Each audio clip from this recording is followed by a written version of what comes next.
नमस्कार, हम अफरोज। दोपहर 3 बजे के भोजपुरी समाचार में स्वागत बा। सबसे पहले प्रमुख समाचार। हिंदू धर्मावलंबी सबके महान पवनी दिवाली के आज तेसरका दिन लक्ष्मी पूजा, महाकवि देवकोटा के जन्म जयंती भी आज मनावल जा रहा है। लक्ष्मी पूजा के दिन आज सांझ के केनहू लाइन ना जाए के विद्युत प्राधिकरण के कहना, कुछ समस्या आई तो नो लाइट के टोली तैयार अवस्था में। गठबंधन सरकार चुनाव तक ही रहे के प्रधानमंत्री शेर बहादुर देउवा के दावे, एमसीसी पास करला जोड़। भारत में विकसित खोप के विश्व स्वास्थ्य संगठन के मान्यता, खोप 78% प्रभावकारी रहल दावी। आईसीसी टी20 विश्व कप क्रिकेट में आज दुगो खेल होगी। पहिलका खेल में ऑस्ट्रेलिया आ बांग्लादेश खेली।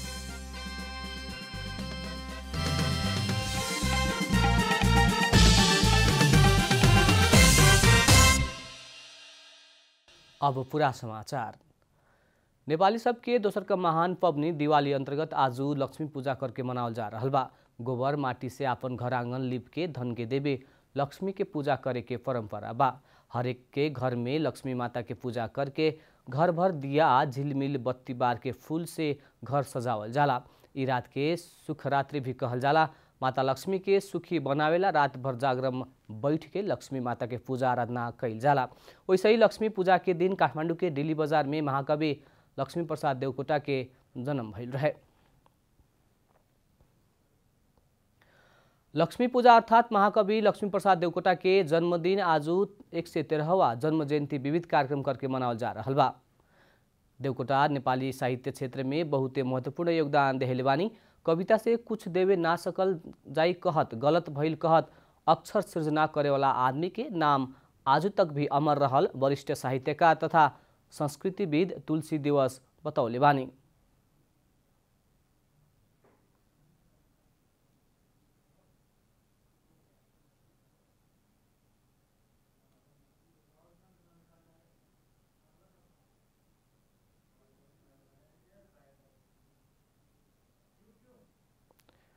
भनेर जो परंपरागत रूपमा सोच्ने प्रवृत्ति चाहिँ त्यो गलत हो।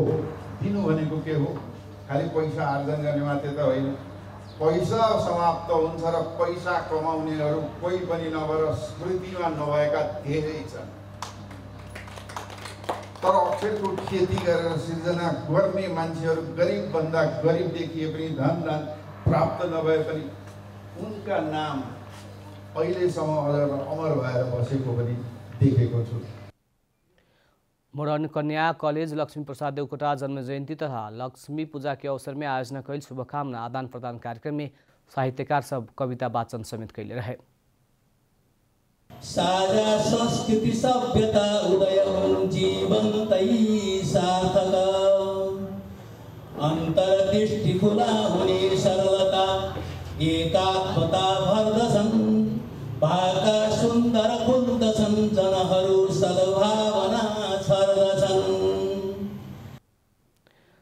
वरिष्ठ पत्रकार टंक पंत, दायित्व वाङ्मय प्रतिष्ठान के अध्यक्ष रामप्रसाद पंत, प्राध्यापक डाक्टर रामप्रसाद दाहाल के आतिथ्य में कार्यक्रम संपन्न भइल रहे। नेपाल विद्युत प्राधिकरण आज लक्ष्मी पूजा के दिन सांझ तक केनहू लाइन ना जाए वाला किसिम से व्यवस्थापकीय तैयारी कैले बा। महत्वपूर्ण दिन भइला से केनहू भी बत्ती ना जाए वाला किसिम से व्यवस्था करला आवश्यक वितरण प्रणाली में प्राविधिक मर्मत संभार सहित के काम कर चुकल प्राधिकरण जनौले बा। लक्ष्मी पूजा के दिन सब ओरी झिलिमिली बनावे के खातिर अधिकांश घर में बत्ती सजावल जाला। केहू प्राविधिक समस्या आई त लाइन जा सके के भइला से सब नो लाइट के मरम्मत टोली के तैयारी अवस्था में राखल गई प्राधिकरण जनौले बा। कोनो स्थान में समस्या आउला लगत्ते तत्काल संबंधित स्थान पुग के मरम्मत करे खातिर नो लाइट के टीम मरम्मत करे के प्राधिकरण कार्यकारी निर्देशक कुलमान घिसिङ बतौले बानी। ई बरस के दीपावली में करीब देश भर 1500 मेगावाट विद्युत प्रयोग हो सके के प्रक्षेपण कैल गई बा। भन्सार छली करके बड़का परिणाम में ल्याउल गई कपड़ा रूपन्देही प्रहरी बरामद कैले बा। दुजने चालक सहित दुगो गाड़ी और बरामद कैल सामान कुल 51 लाख रुपया बराबर के भइल प्रहरी जनौले बा। रूपन्देही के बुटबल उपमहानगरपालिका वार्ड नंबर 1 तिनाऊ पुल से उ गाड़ी सहित के सामान बरामद कैल गई जिला प्रहरी कार्यालय जानकारी देले बा। भारत से अवैध रूप में नेपाल ल्याओल गई उ सामान कपिलवस्तु के विभिन्न नाका होखत बुटबल ल्याओल अनुमान प्रहरी कैले बा। प्रहरी मंगर के भी जिला के विभिन्न स्थान से लता कपड़ा, चीनी, जूता, कुर्ता सुरवाल बरामद कैले रहे। बरामद कैल गाड़ी सहित के सामान और ड्राइवर के थप अनुसंधान और कार्रवाई के खातिर भैरवा भन्सार में पठाओल गई बा। बैशाख एने ही रूपन्देही प्रहरी करीब 7 करोड़ रुपया बराबर के अवैध सामान बरामद कर चुकल बा। भोजपुरी समाचार में अब छोड़ विश्राम।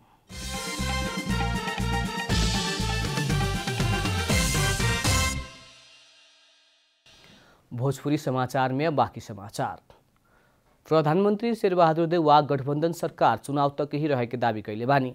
विफे के बेलायत से में भइल कोप 26 कार्यक्रम में शामिल होके नेपाल लौटल प्रधानमंत्री देउवा त्रिभुवन अंतर्राष्ट्रीय विमानस्थल में पत्रकार सबसे बात करत गठबंधन सरकार चुनाव तक ही रहे के दावी कैले बानी। वहाँ के बेलायत में भारतीय समकक्षी नरेंद्र मोदी से एयर स्पेस लगायत देश के विभिन्न समस्या सबके बारे में बात कैल बताउने।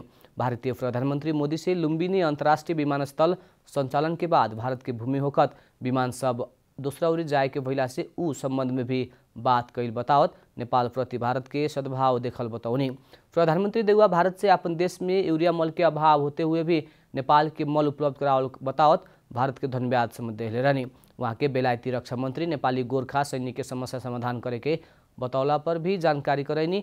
प्रधानमंत्री देउवा बेलायती प्रधानमंत्री बोरिस जोन्सन से नेपाल के अपन तरफ से सहयोग करे के प्रतिबद्धता जनावल बतौले बानी। वहाँ के नेपाल में हरित गैस घटावे के बात अपना से कोप 26 में राखल बतावत सब देश ए में सहयोग करे के और कार्बन उत्सर्जन कम करे के विषय में प्रतिबद्धता जनावल बतौले बानी। प्रधानमंत्री देउवा भारतीय प्रधानमंत्री नरेंद्र मोदी के नेपाल भ्रमण के न्योता देहल बतावत मोदी अपना के भारत भ्रमण के न्योता देहल भी बताउनी।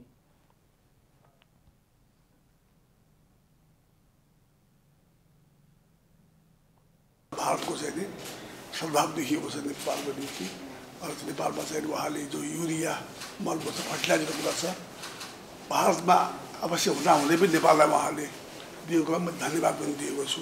बेलायतको चाहिँ रक्षा मन्त्री चाहिँ को चाहिँ नेपालका प्रति धेरै सद्भावना रहेछ। उनको बुवादेखि नै विषय यो गोर्खा सैनिकहरूसित काम गरेको वो आफैले पनि काम गरेको हुनाले उनको चाहिँ धेरै हदमा नेपालका प्रति राम्रो सम्बन्ध छ र चाहिँ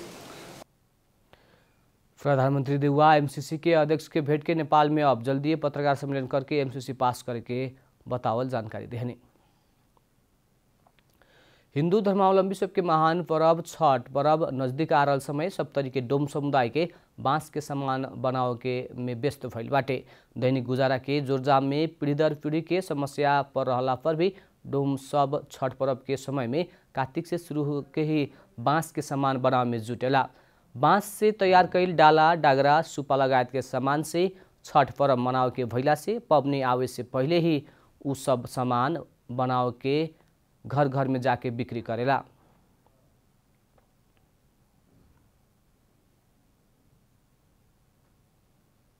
बाँस आनै छै काटि कऽ तऽ बर्तन बनबै छै, ओतेक मोठै छै, हाथ कटै छै, टांग कटै छै, करैत भरि दिन भरि जागलो रहऽ पड़ै छै कहियो काम करैत करैत आ करै छै। वो पैसामे कोन अथी छै, जाइ छै टोल पर जाइ छै तऽ हेवए छिटा आर लए कऽ जाइ छै तऽ 1 टाका पैसा पड़ै छै तऽ 4 टा उधारे लागि जाइ छै।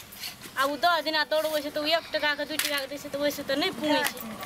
तऽ वएह होइ छै, गुजर ओहिसँ नहि चलै छै। एकटा बड़का दुख बीमारी होइ छै, धिया पुताके तऽ ऋण कर्जा खोजि कऽ दर दवाइ करऽ पड़ै छै। उस सामान सब ही बिक्री करके ही घर खर्च चलेला उ लोग के कहना बा। यद्यपि कुछ व्यक्ति सामान उधार में ही मांगे के भइला से अपना सबके बांस के पैसा तिरे के समस्या पर रहल सबके शिकायत बा। छठ पर्व मनावे खातिर प्रत्येक परिवार छठी माता और सूर्यदेव के बांस से ही बनावल डाला, डागरा, सुपा से अर्घ देवे के भइला से प्रत्येक परिवार में 4-5 गो बांस के सामान आवश्यक पड़ेला।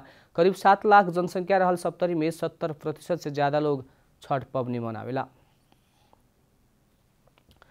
सवारी चालक अनुमति पत्र लाइसेंस के परीक्षा उत्तीर्ण कैल सेवाग्राही सब 1 बरस बीत चुकला पर समेत स्मार्ट लाइसेंस नहीं खेले हेले।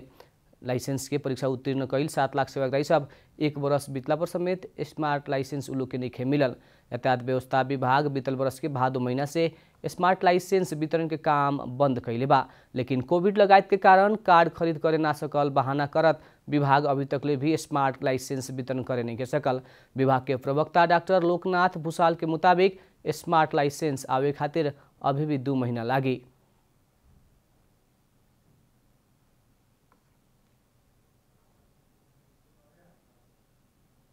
हामीले खासमा गत सालको भदौपछि यो चाहिँ मास प्रिन्ट गर्ने लाइसेन्सको प्रिन्ट स्मार्ट कार्डको प्रिन्ट गर्ने काम लगभग रोकिएको छ। अलिकति जरुरी भएको विदेश जानलाई अड्किएको, यस्तो विदेशमा त्यही नेपालकै ड्राइभिङ लाइसेन्सको आधारमा उता नोकरी जागिर गर्नेहरूलाई बाहेक हामीले चाहिँ अरूको अहिले बिचमा लाइसेन्स प्रिन्ट गरेका छैनौँ। विभाग 2 महीना पहले भी 1-2 महीना भित्रै वितरण करेको तयारी कैल बतौले रहे। विभाग हाविन लाइसेंस के परीक्षा उत्तीर्ण कैल और नवीकरण के खातिर आवेदन देहल ड्राइवर सबकी अस्थायी रूप में 1 वर्ष अवधि के परीक्षणकालीन लाइसेंस वितरण करते आइल बा। अब आर्थिक समाचार। नेपाल आयल निगम पेट्रोलियम पदार्थ के भाव बढ़ावल कहत आंतरिक वायु सेवा चालक हवाई कंपनी सब दीपावली में हवाई भाड़ा बढ़ौले बा। वायु सेवा संचालक संघ नेपाल आयल निगम प्रति लीटर 10 रुपया हवाई ईंधन के दाम बढ़ावल कहत अभिन काठमांडू से सबसे लंबा दूरी के विमानस्थल रूट में प्रति यात्री 440 रुपया तक हवाई भाड़ा बढ़ौले बा। वायु सेवा प्रदायक कंपनी काठमांडू धनगढ़ी रूट में सबसे ज़्यादा प्रति यात्रु अभी के 440 रुपया से भाड़ा वृद्धि कैले बा। वैसे ही काठमांडू से सबसे कम काठमांडू सिमरा छोड़ दूरी के रूट में प्रति यात्रु 95 रुपया भाड़ा बढ़ौले बाटे, जेकरा कारण दीपावली और छठ के हवाई यात्रु थप मर्का में पड़े के बतावल गई बा। वायु सेवा संचालक संघ हवाई ईंधन के मूल्य वृद्धि भइला संगे ही स्वचालित प्रणाली मुताबिक हवाई कंपनी सब भी कुछ भाड़ा बढ़ावल जनौले बा। संघ के मुताबिक काठमांडू से झापा के भद्रपुर विमानस्थल के खातिर प्रति यात्रु 300, काठमांडू विराटनगर के खातिर प्रति यात्रु 240, काठमांडू जनकपुर खातिर प्रति यात्रु 130, काठमांडू भरतपुर के खातिर प्रति यात्रु 105, काठमांडू पोखरा के खातिर 155 और काठमांडू राजविराज के खातिर प्रति यात्रु 205 रुपया भाड़ा वृद्धि कैले बा। भोजपुरी समाचार में अब छोड़ विश्राम।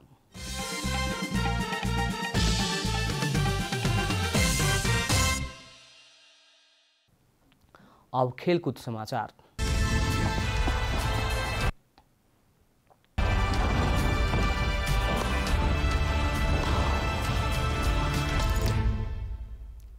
आईसीसी T20 विश्व कप क्रिकेट में आज 2 खेल हो रहा बा। पहिलका खेल में ऑस्ट्रेलिया बांग्लादेश से खेले। ऑस्ट्रेलिया और बांग्लादेश बीच के खेल नेपाली समय मुताबिक आज 3:45 बजे शुरू होगी। विश्व कप के समूह 1 में रहल ऑस्ट्रेलिया 3 खेल से 4 अंक सहित तेसर का स्थान में बाटे। 1 खेल ज्यादा खेलल दक्षिण अफ्रीका 6 अंक सहित दोसर का स्थान में बात। 8 अंक सहित इंग्लैंड शीर्ष स्थान में रहल बा। 6 टोली सहभागी समूह में शीर्ष 2 टोली सेमीफाइनल में पुगी। आज के दोसर का खेल में श्रीलंका वेस्ट इंडीज के सामना करे। समूह में 4 खेल खेलल श्रीलंका और 3 खेल खेलल वेस्ट इंडीज के समान 2-2 अंक रहल बाटे। श्रीलंका और वेस्ट इंडीज बीच के खेल नेपाली समय मुताबिक 7:45 बजे शुरू होगी। अंत में प्रमुख समाचार फिर एक बेर। हिंदू धर्मावलंबी सबके महान पवनी दिवाली के आज तेसर का दिन लक्ष्मी पूजा। महाकवि देवकोटा के जन्म जयंती भी आज भी मनाल जा रहा। लक्ष्मी पूजा के दिन आज सांझ में केनहू लाइन ना जाए के विद्युत प्राधिकरण के कहना। कुछ समस्या आई तो नो लाइट के टोली तैयार अवस्था में। गठबंधन सरकार चुनाव तक ही रहे के प्रधानमंत्री शेरबहादुर देउवा के दावे। एनसीसी पास करला जोड़। भारत में विकसित खोप के विश्व स्वास्थ्य संगठन के मान्यता। खोप 78% प्रभावकारी रहल दावी। आईसीसी T20 विश्व कप क्रिकेट में आज 2 खेल होगी। पहिलका खेल में ऑस्ट्रेलिया बांग्लादेश खेले।